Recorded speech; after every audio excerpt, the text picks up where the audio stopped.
Hoje nós estamos aqui para iniciar a nossa primeira aula, nosso primeiro dia de estudo sobre o Evangelho de São Marcos. Nós estamos aqui na Capela de Santo Expedito. E antes de iniciarmos esse estudo, peçamos então a proteção e o auxílio do Espírito Santo sobre nós. Em nome do Pai, do Filho e do Espírito Santo. Amém. Vinde, ó Espírito Santo, enchei os corações dos vossos fiéis e acendei neles o fogo do vosso amor. Enviai o vosso Espírito e tudo será criado, e renovareis a face da terra. Oremos. Deus, que instruíste os corações dos vossos fiéis com a luz do Espírito Santo, fazei que apreciemos retamente todas as coisas, segundo o mesmo Espírito, e gozemos sempre da sua consolação. Por Cristo, Senhor nosso. Amém. Em nome do Pai, do Filho e do Espírito Santo. Amém. Então, nós vamos iniciar a nossa formação bíblica sobre o Evangelho de São Marcos. O que eu tenho a dizer é que são frutos de vários estudos com várias pessoas, de vários cursos, inclusive com a Catena, o que a gente citou muito no nosso estudo bíblico, que eu e o Padre Pedro fizemos com vocês, e também o livro do Scott Hahn. Mas é muito mais, é mais profundo, é fruto de vários anos de estudos com outras pessoas também e outros cursos. E tudo que vai ser dito não foi eu que inventei, e realmente é o que a igreja nos ensina, e não tem a pretensão aqui de esgotar, porque como nós sabemos e vimos quando a gente estudou, que a Bíblia ela também é fruto dessa interpretação espiritual. Então a Bíblia ela fala comigo, ela fala com você de maneiras diferentes e dependendo do dia, de formas diferentes. Então aqui não iremos esgotar, então a gente vai trazer um estudo onde vai aprofundar e trazer alguns sentidos que vai te ajudar depois na sua oração com a Bíblia. Então o Evangelho de São Marcos, ele é composto de 16 capítulos. Ele tem 661 versículos. Nós já vimos na nossa última aula sobre a Bíblia que a figura que simboliza São Marcos é o leão. Por quê? Porque ele mostra Jesus como o lutador por excelência, o leão da tribo de Judá. E ele começa narrando João Batista, aquele que ruge no deserto. Então o leão era aquele que rugia no deserto. Ele vivia no deserto. Então, João Batista é esse que anuncia no deserto. Ele foi escrito, esse evangelho, em Roma, na Itália, por volta mais ou menos de 64 a 70 depois de Cristo. Ele foi escrito durante a perseguição de Nero aos cristãos. Ele viajou com Paulo, o nome de Marcos é João Marcos. Ele viajou com Paulo e Barnabé, ele era primo de Barnabé. E em Atos dos Apóstolos nos narra que ele teve uma discussão, um desentendimento com Paulo, e aí sim eles se dividiram. Mas se depois a gente tiver uma oportunidade, veremos que essa divisão não foi para o mal, realmente foi para que a palavra de Deus chegasse a todos os lugares. Então, eles tiveram esse desentendimento que a princípio foi visto como algo, uma briga, mas depois, estudando, a gente vê como a mão de Deus permitiu que acontecesse esse desentendimento para que cada um fosse evangelizar uma parte. Então, depois que teve esse desentendimento, ele ficou com o primo dele, Barnabé. Ele foi discípulo de Pedro. Discípulo quer dizer, ele foi um intérprete de Pedro. Ele escreveu para Pedro porque Pedro ele falava aramaico e o Novo Testamento ele foi escrito em grego. Então Marcos escreveu em grego para Pedro, mas quem narrou tudo foi Pedro. Por isso a gente fala que ele foi um discípulo de Pedro. E mais ou menos a gente pode entender que João Marcos é aquele que narra no seu evangelho não as glórias de Pedro. Por isso que no Evangelho de São Marcos a gente vai ver o Pedro que negou, o Pedro que achou ruim com Jesus, o Pedro que... Então, o Pedro corrigido por Jesus e não as glórias de Jesus. Se a gente vê a narração de São Mateus, ele narra, né, que Jesus foi lá e deu as chaves. Já Marcos não, porque Pedro não quis se vangloriar diante, né, do discípulo ali, porque ele realmente quis mostrar aquele Pedro que é fraco, aquele humano fraco. E também nós vamos ver que ele foi um dos primeiros escritos, apesar da gente ver que na Bíblia, o Novo Testamento, ele começa com Mateus, Marcos, Lucas e João. Porque essa ordem? Mas geralmente a gente fala que Mateus foi um dos primeiros escritos. Se acharam alguns fragmentos do Evangelho de São Mateus, mais ou menos datados no ano de 50, mas alguns exegetas, alguns estudiosos, falam então que foi o Evangelho de Mateus o primeiro e o Evangelho de São Marcos o segundo, mas outros que São Marcos foi o primeiro, mas nós não vamos entrar aqui nesse debate, porque o que nos importa é entender a mensagem que Marcos quis passar para a gente. Então, mais ou menos de 30 a 50, não se existiam então os escritos, e isso tudo a gente viu que aconteceu por meio da tradição apostólica. Então, um foi passando para o outro oralmente. Só depois de mais ou menos de 50 a 60 que existiu esses escritos de Jesus. Em 61 depois de Cristo, então, os estudiosos fechou que seria São Marcos. Agora, nós vamos ver também que São Marcos, ele tem a teologia no Evangelho dele de mostrar essa ressurreição. E o mistério dele, a vitória de Cristo, do leão da tribo de Judá. E a virtude que esse Evangelho nos traz é a coragem de quê? De buscar quem é esse Jesus que São Marcos quer nos apresentar. Então, Jesus é esse rei vitorioso. E o Evangelho de São Marcos narra o último centurião falando realmente esse era o Filho de Deus. Então o Evangelho, ele tenta o tempo todo nos mostrar que Jesus é esse Filho de Deus e termina com esse centurião que era pagão dizendo este verdadeiramente era o Filho de Deus. Agora eu vou começar então já no primeiro capítulo do Evangelho de São Marcos, onde eu vou proclamar para a gente saber. Então eu vou proclamar Evangelho segundo São Marcos, capítulo 1, do 1 ao 8. Pregação de João Batista. Princípio do Evangelho de Jesus Cristo, Filho de Jesus, conforme está escrito no profeta Isaías. Eis que eu envio meu mensageiro diante de ti, a fim de preparar o teu caminho. Vós que clama no deserto, preparai o caminho do Senhor, tornai retas as suas veredas.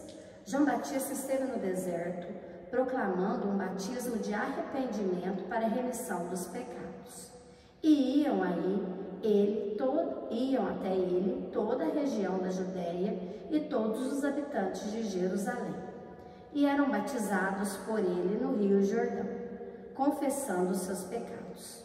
João se vestia de pelo de camelo e se alimentava de gafanhotos e mel silvestre. E proclamava: depois de mim vem aquele que é mais forte do que eu, de quem não sou digno de, abaixando-me, desatar a correia das sandálias. Eu vos batizei com água, ele, porém, vos batizará com o Espírito Santo. Palavra da salvação. Glória a vós, Senhor. Então vamos agora ver esses detalhes do 1 ao 8. Lembrando só que agora nós estamos então no Novo Testamento. Testamento é aliança.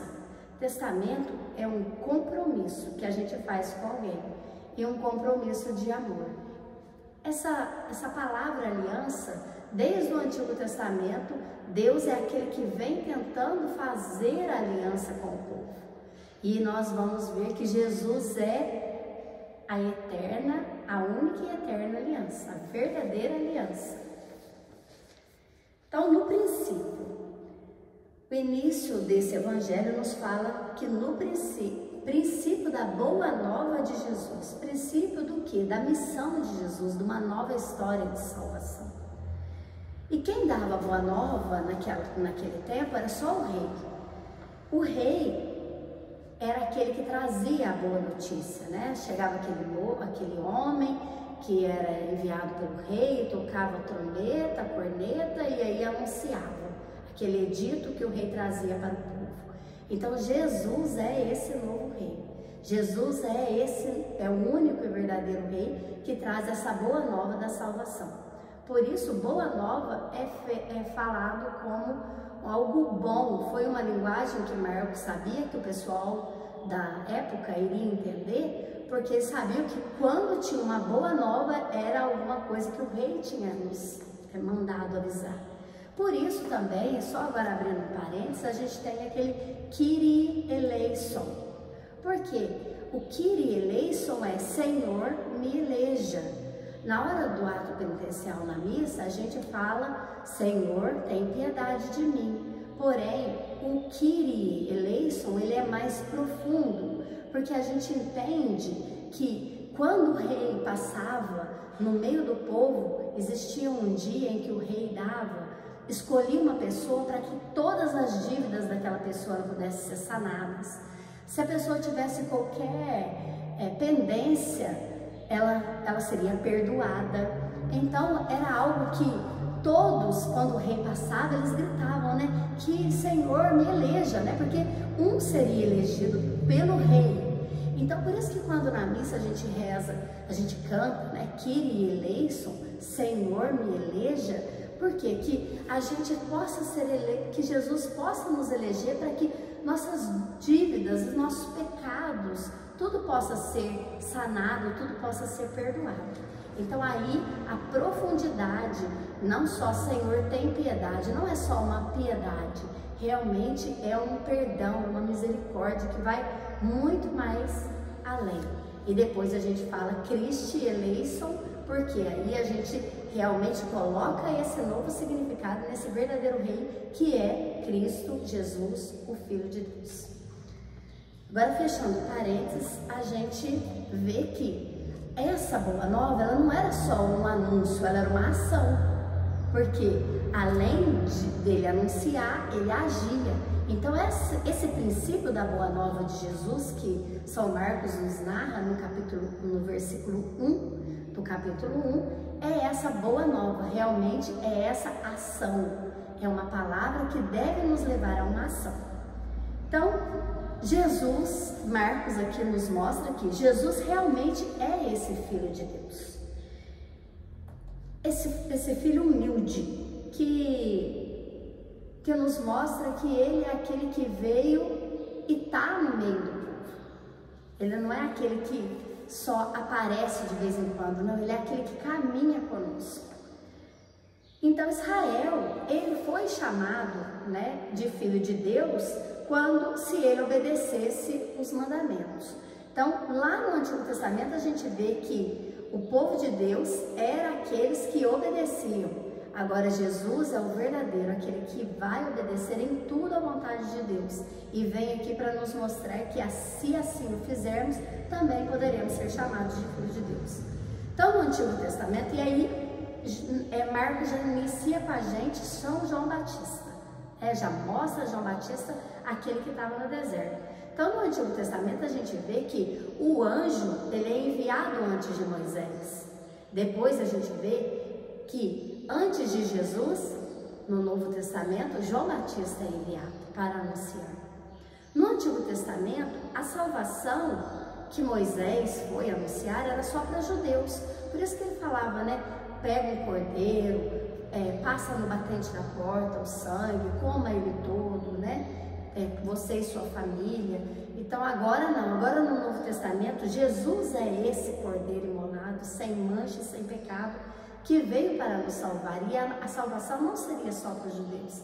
A salvação agora é para todos. De primeira mão, sim, ele veio para os judeus, mas ele veio para os seus e os seus o rejeitaram, os seus não o receberam, não o acolheram. Então, a salvação abrangeu-se para todos. Então, nós agora, os que crerem e os que se converterem, nós que somos batizados, realmente somos filhos, podemos ser chamados de filhos de Deus e aí sim receber a salvação. No Antigo Testamento, Moisés era aquele que conduziu o povo pelo caminho à terra prometida. E agora no Novo Testamento, Jesus é esse que vem caminhar conosco, nos ensinar a como chegar na Jerusalém Celeste. No Antigo Testamento, a gente vê que o profeta Elias, ele tinha a missão de restaurar as famílias e as tribos de Israel. E Elias, ele sofreu muita perseguição do rei Acabe e de também Jezabel.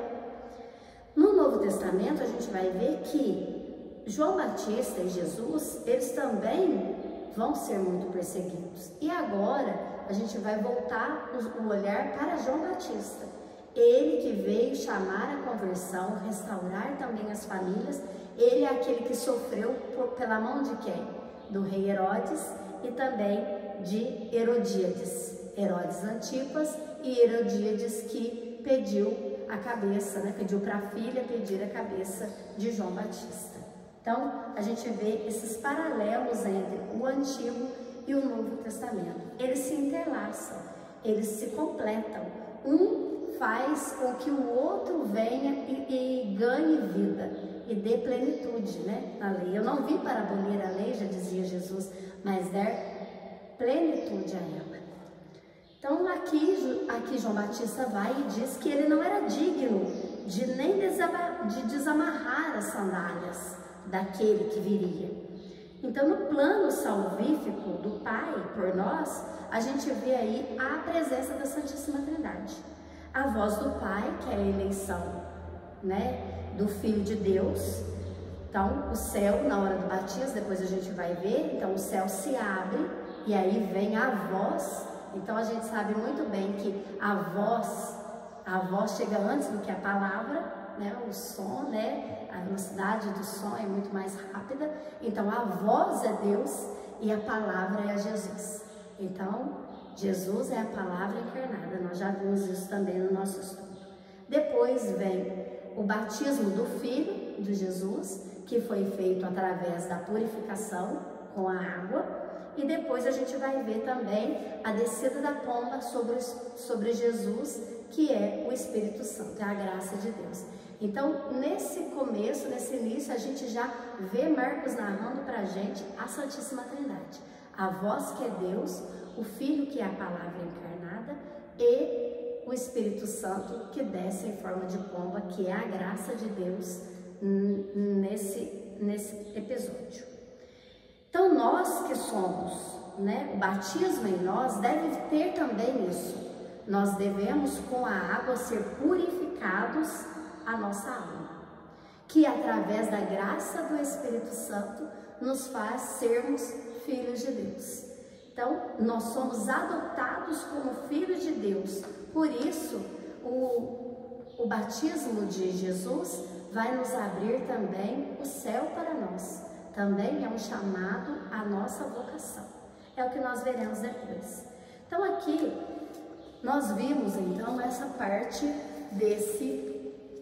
nessa parte onde o João Batista fala realmente que Jesus era aquele. Quem era João Batista? Quem era Jesus? Aquele que ele não era digno nem de desamarrar as sandálias. Então, a humildade desse servo, que se conhece como verdadeiramente servo, que não tem segundas intenções de achar, ele é, mas é ele, mas eu sou primo dele. Não, que não teve segundas intenções com isso.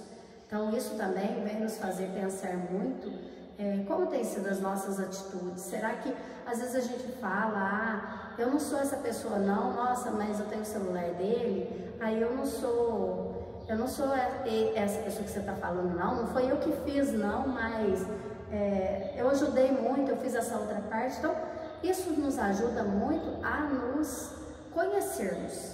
Realmente eu sou essa pessoa humilde que Jesus me chama a ser? Porque Ele é aquele que sonda o coração, então o outro não precisava saber.